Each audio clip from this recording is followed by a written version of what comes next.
this section towards sort of the northern area is where the proposed tailings dam was going to go. And then everything to the right is what is effectively, well, what it's called a waste rock emplacement. So everything that's coming out of the pit is going to end up over in this waste rock wall. But the purpose of this map I wanted to show you is how many residences are actually in the area. Every one of these orange dots is a house. So it represents multiple people. There's over 90 houses, all within, you can see the key down here. So all of these houses are within 2 kilometres of the boundary of this mine site.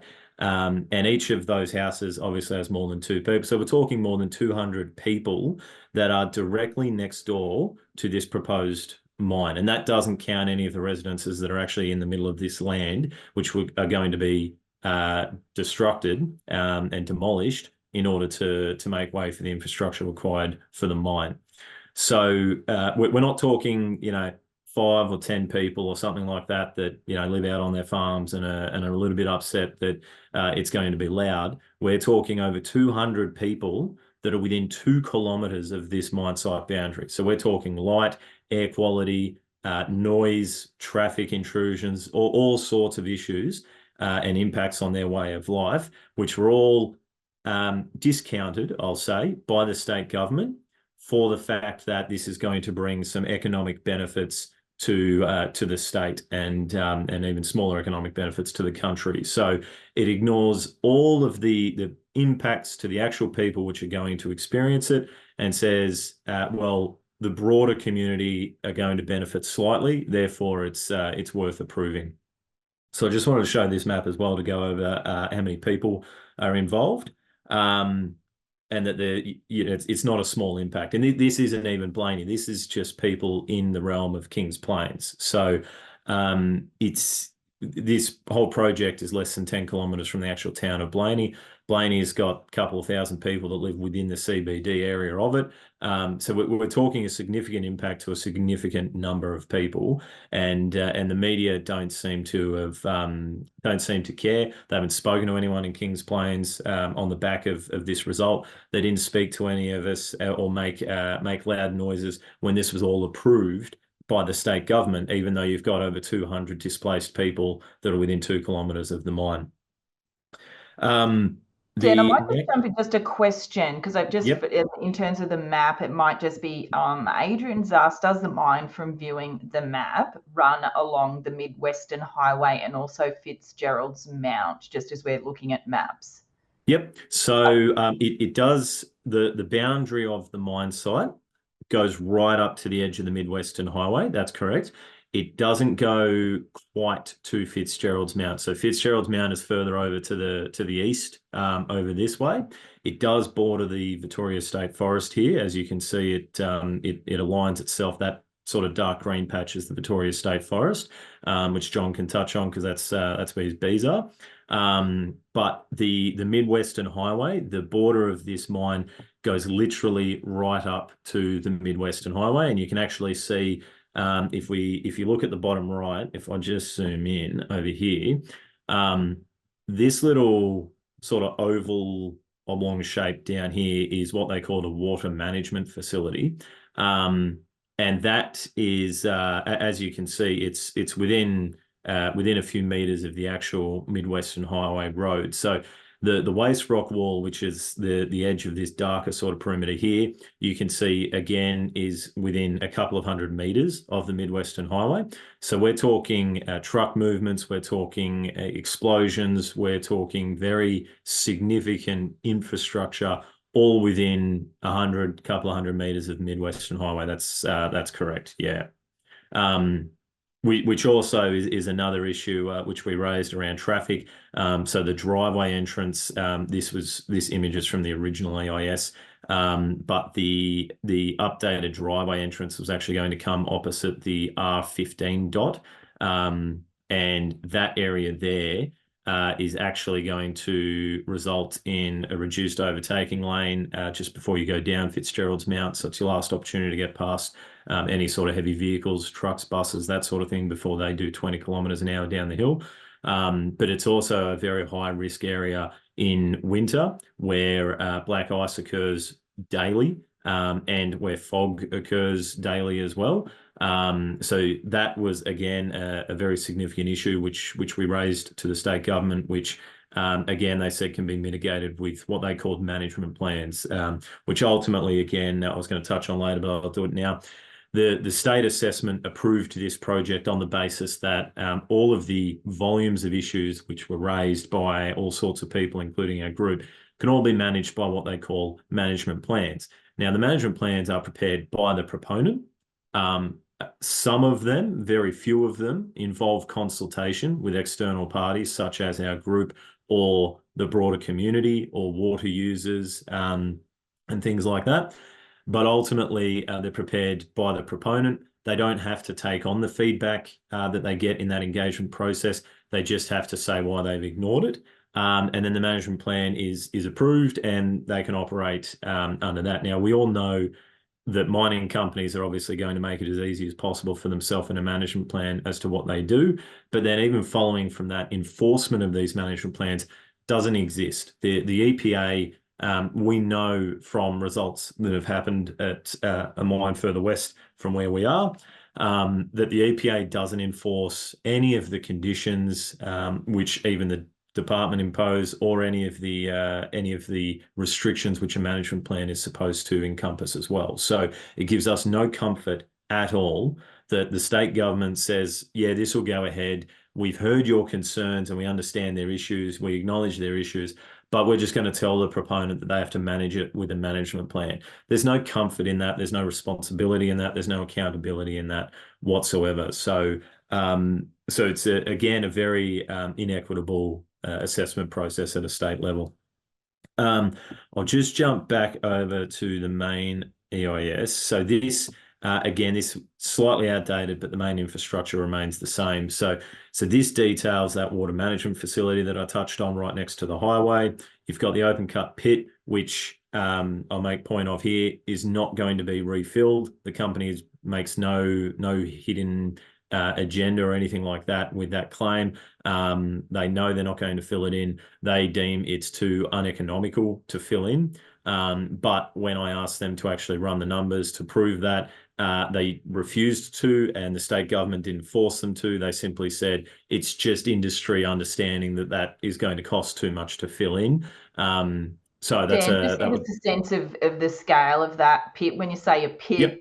Like how big is it? What's the depth? Yeah, All that? so the pit was going to be, or still potentially going to be, 1 kilometre in diameter, so one kilometre across, and 0.5 kilometre in depth, and it's open cut, so it's not underground. It's effectively a massive hole in the ground. It's going to be left behind. The own reports from Regis Resources say we can't fill it in. So at the end of it, we're going to put a fence around it and it will just fill over time with water.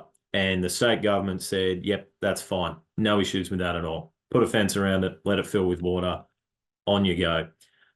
So again, significant issues in the assessment process. The fact that that can be left behind in such a what would otherwise be a pristine environment and area to fill over hundreds of years with water just with a fence around it is to be quite frank, it's unimaginable. But anyway, we ended up in that position. As I scroll up, this shows you in detail the proposed tailings dam. So this sort of shaded area in the middle is the tailings dam. Beck can touch on the sort of size and volume of what that was proposed to be. But effectively, the natural topography of the land would mean that it all sort of flows down to this area where they're putting in a makeshift wall to keep it all sustained behind it, with what they call a TSF, which is this tailing storage facility runoff interception. So this little blue area here is designed to capture any potential runoff from the tailings dam before it then joins. You can see a slight blue line there, excuse me, which is the Belubula River. So the entire proposal, again, they weren't hiding from the fact, was based that if something goes wrong with the tailings dam, it's going into the Belubula River. So that's I guess, a very brief overarching touch on the project on the mine site. Thanks, Dan. Probably a couple of minutes so we can go to Beck. Yeah, perfect. So the other item I wanted to touch on here is obviously the biodiversity impacts as well. So I've touched on the water a bit. Beck's going to touch on it even more. But underneath the tailings dam in this map, you can see here there's some significant trees around the northern end and that flow through the middle of what is the tailings dam facility here. Now you can see in their biodiversity assessment, I've highlighted this paragraph here, which shows that koalas are known to be in the area. We know that. We've got photos, we've got videos. They move around the area. They even spotted a koala themselves on their site. And in terms of the risk to koalas, the biodiversity assessment was given a score of 7 for the impact on koalas, with vegetation in the mine project area represents habitat critical to the survival of the koala in accordance with the referral guidelines, where it's a score greater than 5. So it wasn't just on the edge of being critical or significant or anything like that. It got a score of 7 when a score of 5 means that it's significant. So this, again, another issue which was raised and another issue which the state government said it's fine, buy some offset land further away and you're fine to continue on. The next couple of items I just want to touch on is around the benefits. So the media harps on about the benefits, everything that this Section 10 declaration is going to cost the community. I heard one media outlet mention 1,000 jobs. I don't know where they got that number from. This is directly from their economic impact assessment. So it says construction phase. The peak project workforce, so the absolute most at any single point in time, is going to be around 710 people in just year 1. So 1 year. Although it's noted that the number of construction workers at any time will vary, averaging around 580 in the first year. So half of what the 1,000 jobs are claiming. And again, that's only for the first year during construction. When you move to operations phase, which is the next 10 years, the workforce will fluctuate over time. But from years 2 to 11, it will be 260 full-time equivalent persons that are employed. So it's not costing 1,000 jobs. It's costing an average of 260 full-time equivalent people. So it's not, it wouldn't even be a significant employer in the region if this was approved and if they got up and underway. And it's only for a period, for the operations, it's only for a period of 10 years. Now, even though it's not significant, we do need to acknowledge that, okay, there would be some jobs for people. But the other problem they've got is that there's no unemployment in the central west of New South Wales. The unemployment rates locally in the central west are below, I think the most is 2.5% out of all the regions in the local LGAs. Now that's a good 1.5% below what economists all agree is full employment. So there's no one looking for work. So what this means is the mine is going to put some job advertisements up, and the local mechanics, the local mobile farming machinery repairers, all your local labourers, anyone that's getting used locally by local people, they're going to put their hand up and say, oh, yeah, I'll go for the higher paying job at the mine. And it costs your small and local businesses in terms of repairing jobs, productivity, timeline in terms of return of work. You can't get your cars serviced or your equipment serviced as quickly. It also means that the cost of living pressures that we're all feeling across the country, including the Central West, all get worse, because it means instead of people who are on an average income of between 56 and 65, according to the latest ABS results I can find, $1,000 per year, and then you've got a miner who's on an average of $93,000 per year, they're going to go into town, buy up meals at the pubs, buy all the shopping, at the supermarket, bakeries, all that sort of stuff. So they're going to start putting up their prices, and it makes it even harder for the local community. So yes, there's going to be some jobs. We're not denying that there will be some jobs, but what we're saying is they're not needed. They can't be filled. And if they're filled, it's going to come at the cost of other small businesses. And when they're filled, or if they're filled, it's going to result in higher cost of living and inflation locally for those people in Blayney and the Kings Plains area. So it's of no benefit to us to have it. So I might pull myself up there, Kate, and I think we might hand over to Beck. Amazing. Great work, Dan. Thank you. Lots of positive comments coming through, thanking you for giving such a clear presentation and explaining it all. I think people are really absorbing it, soaking it all in. So thank you so much. And we'll come back to you when we talk about the planning process. I can see a bunch of your questions coming through, so please be aware that they will try and get to them. But I want to throw to Beck, who is basically the I think Beck's become a amateur hydrologist in terms of, and probably the word amateur I shouldn't even use, but this is what happens with communities who are fighting these proposals and trying to understand them, that have spent hundreds and hundreds of hours pouring through documents, becoming experts and really understanding the issue. And that's what Beck has done with the impact of the tailings dam, particularly on water and on the river, which her family has lived on for, as she said, 25 years. So Beck, over to you with what is going on with water impacts particularly. Thanks, Kate, and a big thanks to you for putting on tonight. You mentioned before what it's been like for us, and I must admit it's been no short of shocking what's happened since the Section 10 was declared.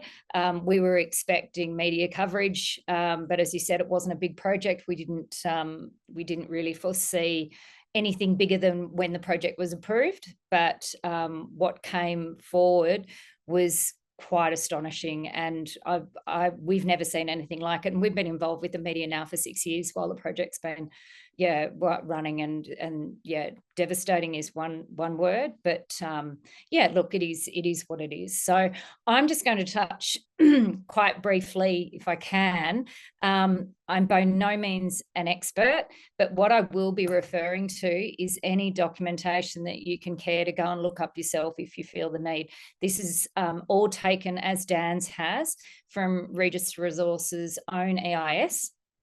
Or in fact, the state government's assessment report. So, look, the big thing is the tailings dam in the river, and it doesn't matter how they pussyfoot around it by the media or by Regis Resources. They're damming the Belubula River. Now that's just what's happening. It's not just the headwaters. It's not what people might first see as just a bit of a dribble, the start of, we're talking about a river. It has up to fifth order streams. So it has major tributaries, all the tributaries. There's no other tributaries. There's maybe one below the tailings dam wall that feeds into the river. So the majority are there. There's 26 springs, and they're significant. The Regis used to like calling them swamps and seeps and things like that, but they're springs. And we know that because we've lived on the river. My husband's family's lived on the river for 3 generations. So we have a pretty good understanding of how the river works. And we rely on those springs 12 months of the year.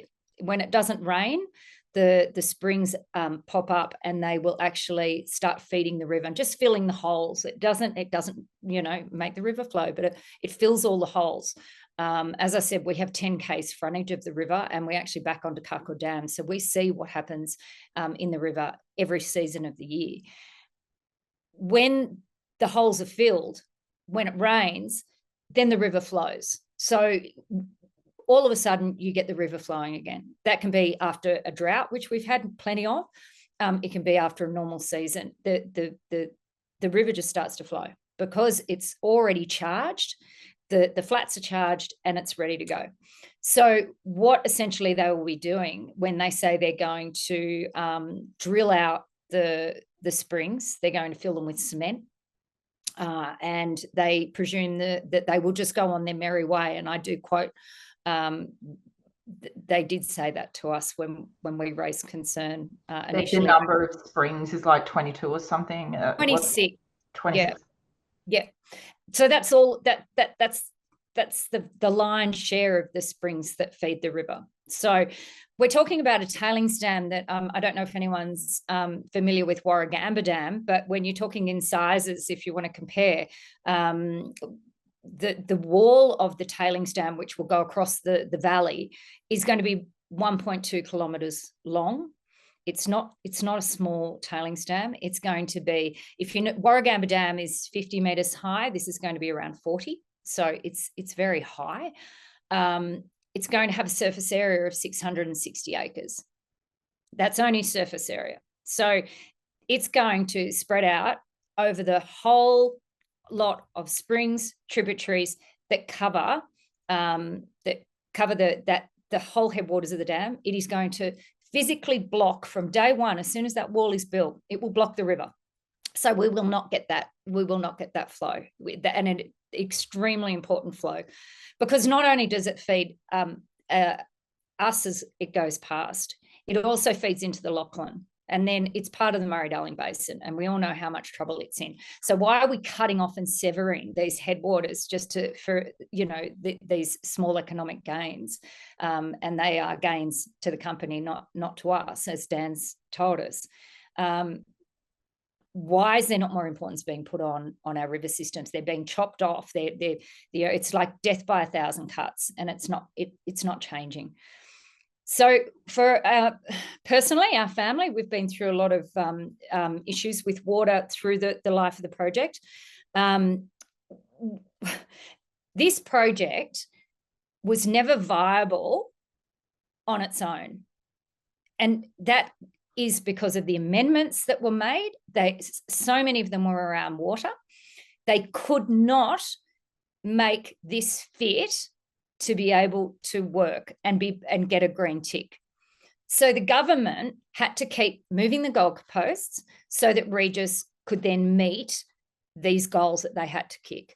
And I'll explain to you, there's even in the department's own assessment report, and I'd just like to quote it because you can look it up, number 326. They even stated, since the exhibition of the EIS, the New South Wales government has commenced changes to water policy and legislation that are relevant to the project. These include, and there's three dot points, making 192 unit shares of entitlements available that were previously retired in the Belubula River above Carcoar Dam, drafting, updating trading rules to enable the trading of water entitlements and allocations between water sources, which is yet to be finalised. It's now been finalised. The intent to update the hydroline data set as it relates to the Strala stream water. Okay, so the government had to keep changing the rules, adding things into the water sharing plan. There was 192 meg licence in the river. It was the only one that was up for grabs in this part of the river, which is above Carcoar Dam and between the wall of Carcoar Dam and Regis Resources mine site.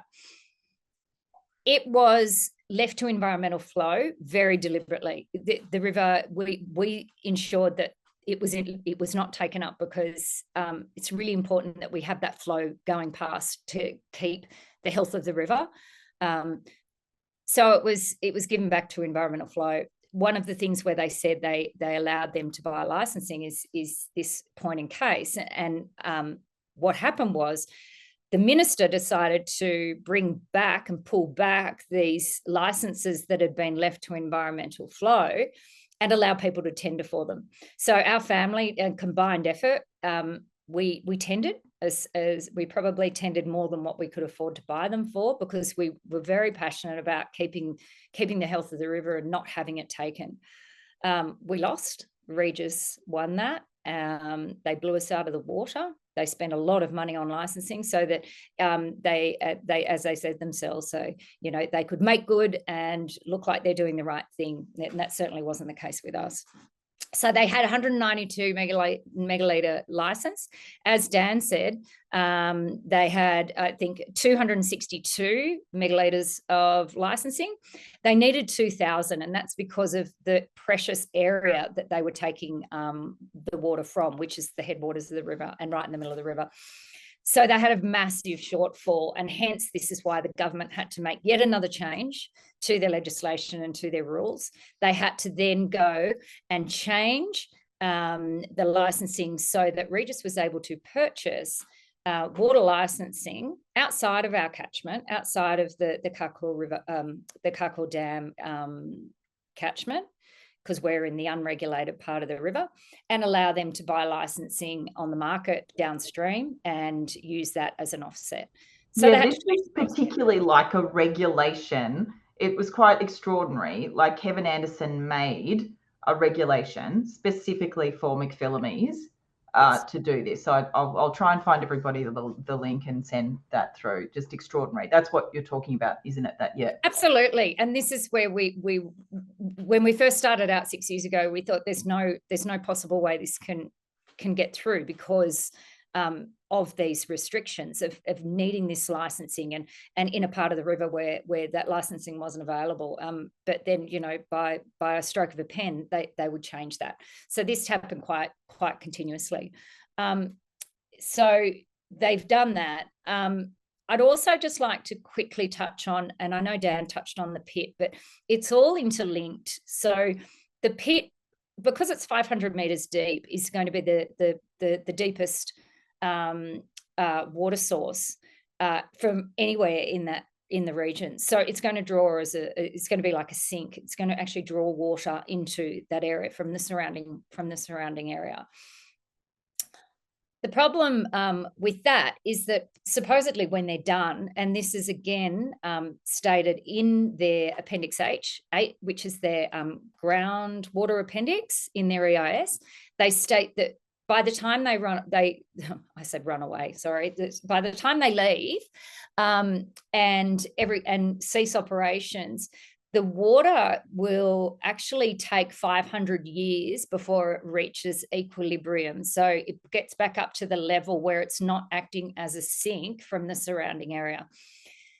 Even then, they stated in the EIS that 97% of the water that will go through the pit will end up back into the Belubula River. And I don't know if anyone's familiar, when you've got ore that's exposed, the molybdenum, the mercury, the lead is still exposed because they're not doing any rehabilitation. So therefore, all that water will be contaminated, and then it will go into the river. So if we're not getting contamination from the tailings dam, then we will be getting contamination from the pit as well. So it doesn't matter which way you look at it. You can, I mean, I can keep going on. They've received numerous other things from the government. They're allowed to put a catchment dam parallel to the river, but there's no indication of how they're going to make sure that doesn't contaminate the river. It doesn't need the stringent. We asked them, will it have the same stringent,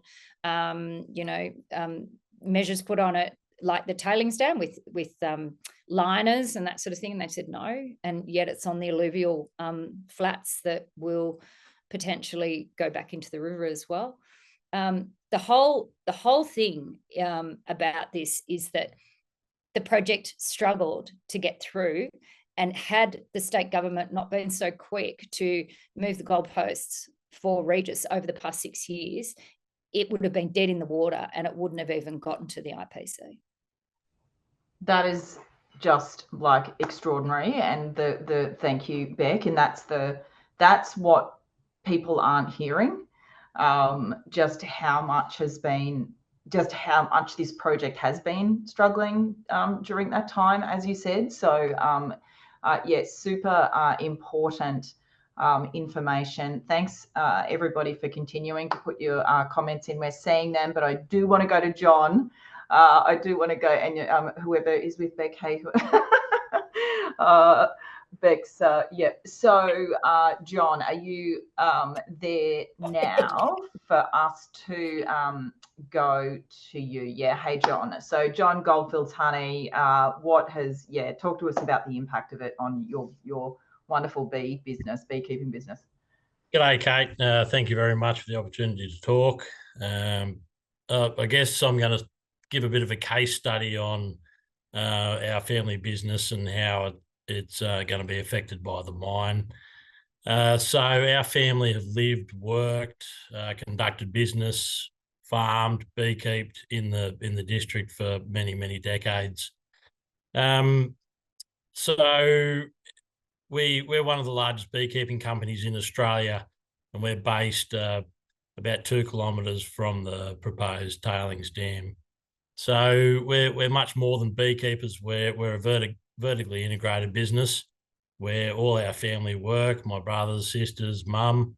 We've got a cafe where we do functions. We pack our own honey. We supply major supermarkets in Australia. We pollinate crops. We build beekeeping equipment. So there's a vast array of activities that happen on our site, very close to the mine site. So our business or family group of businesses, we employ 52 people. So we've been at Victoria. You saw on Dan's map there, we're on the other side of the mine from the King's Plain. So we're on the Mitchell Highway, and we've been based there for about 20 years. So our family decided to move to that area and live and conduct our business there for an array of reasons. So firstly, seeing we've kept bees in that district for many decades, we selected that location for a very specific reason. So it's very high rainfall, that area. There's a huge abundance of ground flora, and in the surrounding area there's a massive diversity of eucalypt species which our bees feed off. I can name 20 odd different eucalypt species that are in that area. So we purchased the property, and we also lease the Victoria State Forest for beekeeping activities. And the Victoria State Forest that boundaries the whole entirety of the mine site. So in that forest, we breed a lot of bees. We also get honey, but we also breed a lot of bees. That's one of our main breeding grounds for our queen production and building up our colonies for honey and pollination. So we've been very concerned about this mine from the very beginning, been with Dan and Beck and the Belubula headwaters group and a lot of the Blayney community very concerned about it. So what are our issues? So I guess having bees on the boundary of a mine site, for one, it's a massive OH&S concern. Not only for my own staff and myself, but also the staff of the mine. So they'll be conducting blasting, earthworks, and there'll be night lighting there that the bees are attracted to. So in the area, of course, bees fly over fences. So yes, they do fly into the proposed tailings dam and mine site. And in that area, there'll be destruction of several species and hundreds and hundreds of acres of eucalypts, some of which include the endangered Blakely's red gum. We're very concerned about our bees drinking the water from the tailings dam. So our bees, they fly several kilometres if they need to forage for water, and there's no evidence that the contaminated water won't end up back in our hive or end up in our honey or affecting the actual livestock. So we just don't know if honey or if heavy metals can end up in the food chain. So years ago, our company, we engaged with the Macquarie University.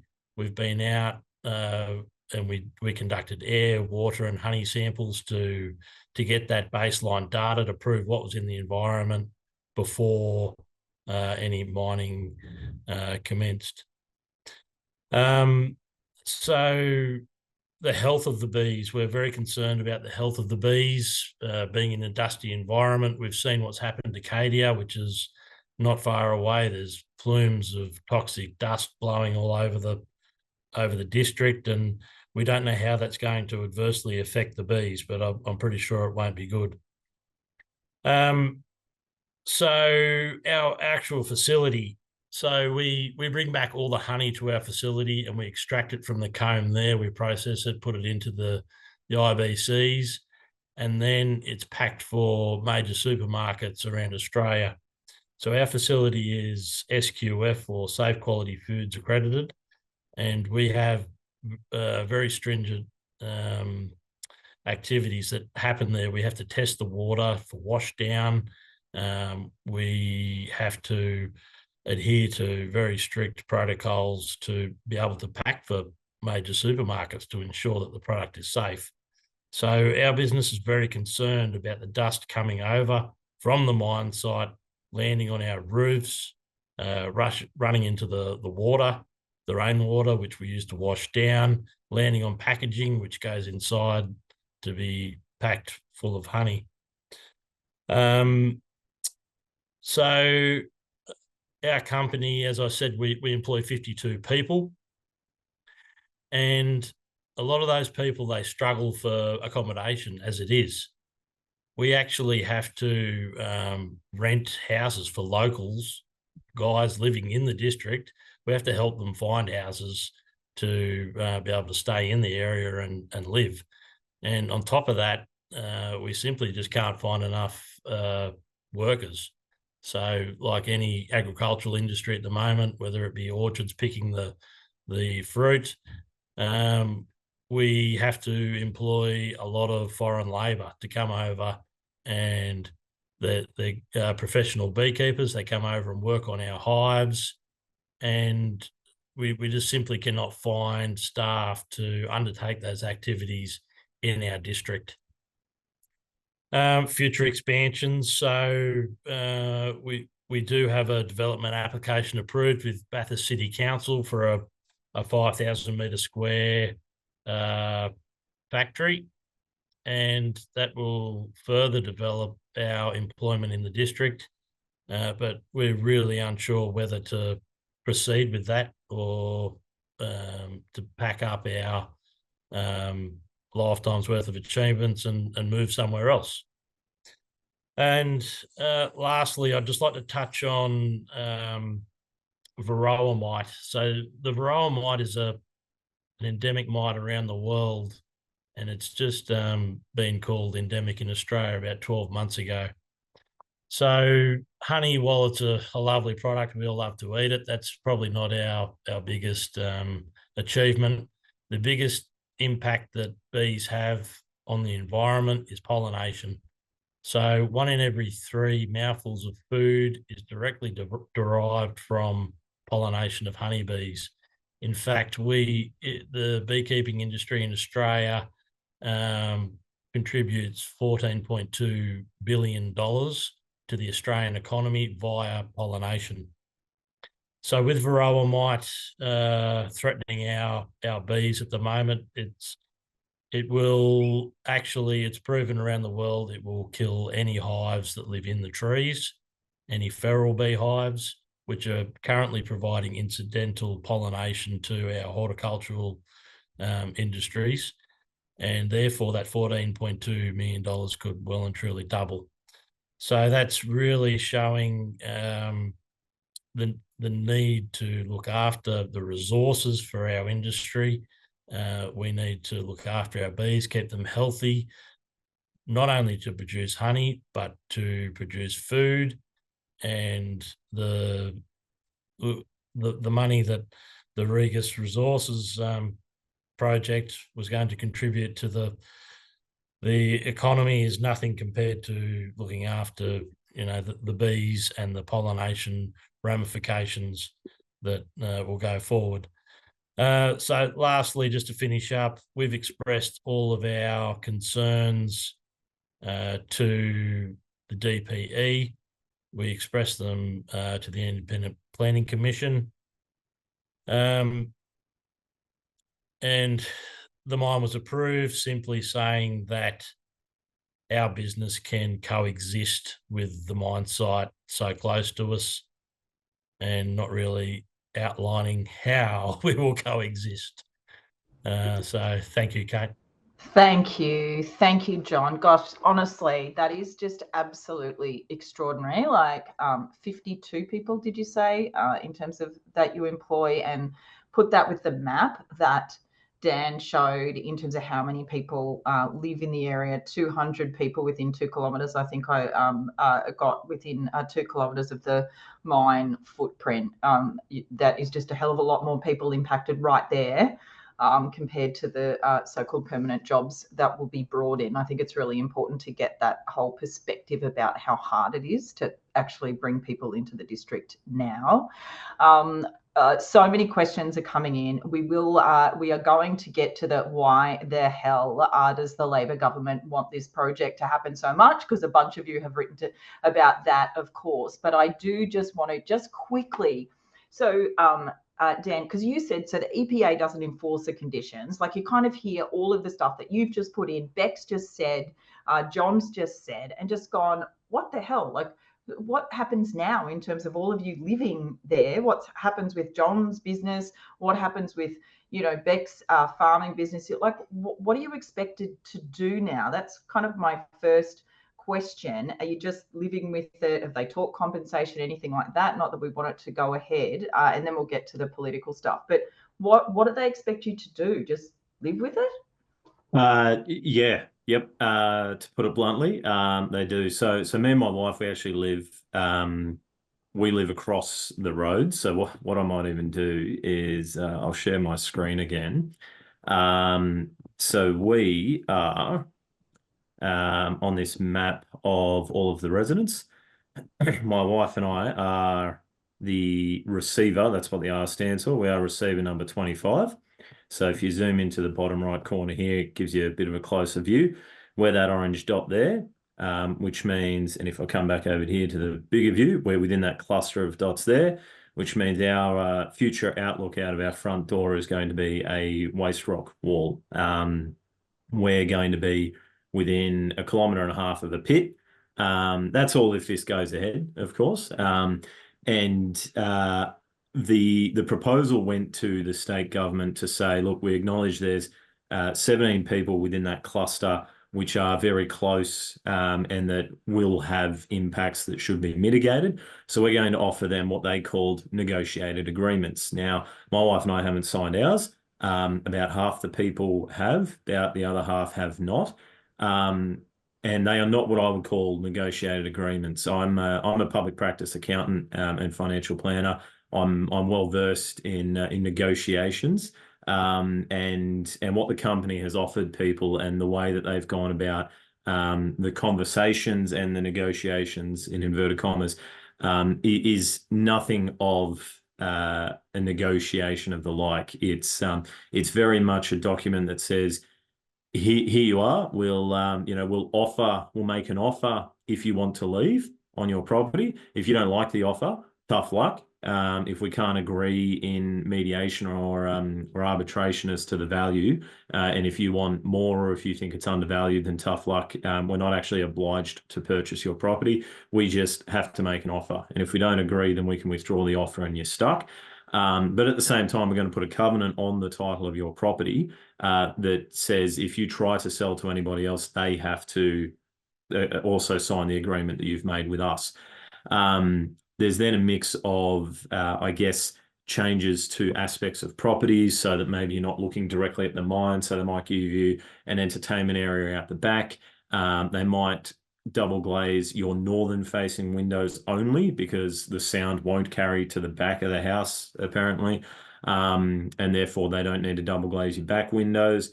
They'll give you air conditioning so that you can close all the windows, because their consultants said in their words, you won't be able to live here with your windows open, so you'll have to close them. So we'll give you air conditioning so that you can temperature control the house.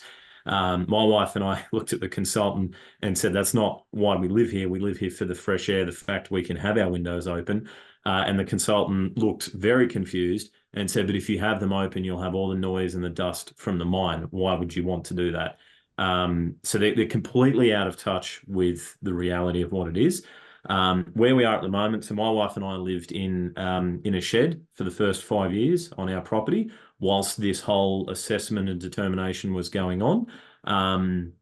We lived in that shed because we needed to live in something, and investing a couple of $100,000 into a house when you've got a potential gold mine going in over the road, knowing that you can't sell the property and overcapitalizing yourself, was not something that I, as an accountant, was going to take a risk on. So we built a shed. It's far cheaper. We lived in the shed. It had an exposed concrete floor. It had no ceiling. The only internal walls were for the bathroom. We get down to -5, -6 degrees between sort of April and even now. I'm still in quite a heavy coat. I think we're getting to -2 tonight. So it's not comfortable living. There's no ceiling, so wind was atrocious on the tin shed. Rain would wake you up all through the night. You couldn't sleep. You couldn't concentrate. It really took a toll on our mental health, to the point where we finally made the decision, okay, let's build a small house so we're not overcapitalizing much, and we'll build it assuming that this mine gets approved, because that's the way the state government was indicating to us it would occur. So we actually built it with the backyard on the southern side of the property, so that all the entertainment doesn't end up looking at the mine. We've got 2 windows on the northern side of the house because that's where the mine is. And so we have to live with it. So the answer is yes. And now that we don't know what's going on, we've got 5 minutes, and so I'm just we could actually talk for another hour, and I'm sure everybody could listen to all of this, because it's just, you're all just so good in terms of your stories and what you have to convey, what you're conveying to us. Beck, I'm going to throw to you about the if you want to just take the political question, but what, in your view, why is the government kind of so intent? Do you have a view on why the government's so intent on it? What the kind of backlash, why the media is so focused on it? Any views about what's happening? The Minerals Council is the first thing. I don't know what line I'm walking here, but hey, let's go for it. So when the declaration came out, we very quickly found out that the Daily Telegraph had organised what they called a bush summit in Orange. We're on the land. We've been on the land our whole lives, and we hadn't heard about this bush summit. It was very quickly put together. It was very media savvy. It became political very, very quickly. And funnily enough, Gina Rinehart gave the opening speech to the summit, which is interesting for a bush summit. There are many people who would have been appropriate. But there was a very strong mining influence. And I don't know why they called it a bush summit and not a mining summit. However, that created a storm within itself, and that's where it really started. And people didn't realise that the Daily Telegraph had come up with this bush summit. This was not something that had organically come from a farming community. This was something that came from Sydney. So look, that's where it started, and it was from the outset. It was going to be used as a political football to try and get votes potentially for, the National Party, who have been utterly disgraceful and have not even tried to find out what farming families think of this, and nor did they know the facts. They have been, all parties have been really, really remiss in doing their research. So it just got turned into a political football, that all the political parties, they forgot about us, as Dan said from the get-go. Yes, that's true. Ignore the bells in the background. That is the Parliament resuming in a few minutes, and we do have to start wrapping up. Now, I do just want to tell everybody as well, in terms of next steps, that we will be sending out an email to everybody that has participated, as well as other people actually, with the recording to share, as well as the various information about what you can do to support the campaign. There'll be a link to the Belubula Headwaters Protection Group's Facebook page. That's the best way to stay in touch with them. We will have an action as well. It's really important as well to know that the McPhillamys community, the Belubula Headwaters Protection Group, are not alone in terms of communities fighting mining proposals like this. I know that there's a bunch of people online that have been, they're from Louis, and they've supported that campaign. They're from Bathurst, they're from the Central West, other parts of the state. But I want to do a shout out to the community, of course, at Louis, who have been fighting Bowden's for that lead and silver mine, which, by the way, was rejected by the Court of Appeal on the same day as Tanya Plibersek made her decision about Louis. And I would say, in terms of why this has happened, why the outrage, why there's just been what I see is just the most extraordinary outrage against one mine, is because they want to make an example of this to Tanya Plibersek, to governments. Don't you dare reject any mining project, any mine application in the future. Don't you dare stand in the way of mines, or else we will make your life a nightmare. And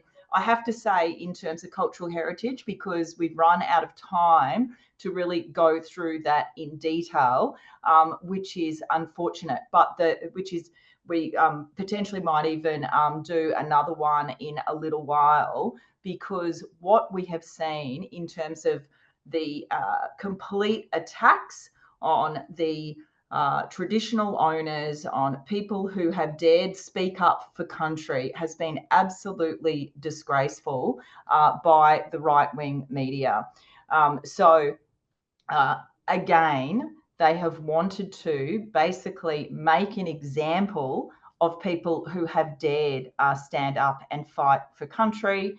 And of course, the Environment Minister, don't you ever do that again for a mining project in New South Wales. I think the Minerals Council has definitely trying to set that with their mates at the Daily Telegraph. So I want to say from the outset, or just at the very end here, that Beck, Dan and John are not affiliated with the Greens.